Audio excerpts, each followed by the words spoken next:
CM Chandrababu నాయుడుకు ముద్రగడ పద్మనాభం బహిరంగ లేఖ రాశారు. రాష్ట్రంలో పాలన గాడి తప్పిందని ప్రధానమంత్రిని కోరి ఏపీలో ఎమర్జెన్సీ పెట్టమని కోరాలని అన్నారు. రాష్ట్రంలో ఎమర్జెన్సీ పెడితే పదవీ కాలం అయ్యే వరకు ప్రతిపక్షాన్ని జైలులో పెట్టడానికి ఉపయోగపడుతుందని తాను అభిప్రాయపడుతున్నారని లేఖలో పేర్కొన్నారు.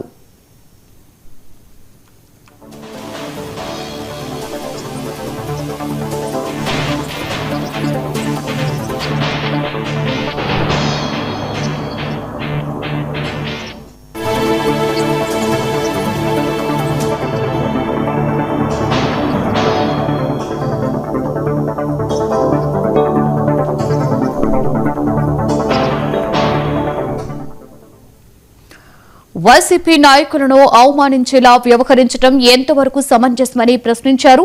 దేశంలోని ఏ రాష్ట్రంలోనైనా ఇలాంటి పాలన ఉందా అని నిలదీశారు. తిరుమల లడ్డూలో నెయ్యి కల్తీ జరగలేదని సీబీఐ రిపోర్టు ఇవ్వడం నుంచి ప్రజల దృష్టి మరల్చేందుకు ఇలాంటివి చేస్తున్నారా అని అనుమానాలు వ్యక్తం చేశారు. కూటమి పాలనలో కాపు కులాన్ని ప్రతిపక్షం టార్గెట్ చేస్తున్నారని ఆరోపించారు. గతంలో కాపులకు బీసీ రిజర్వేషన్ ఇస్తామని మొండి చెయ్యి చూపించిన విషయాన్ని గుర్తు చేశారు.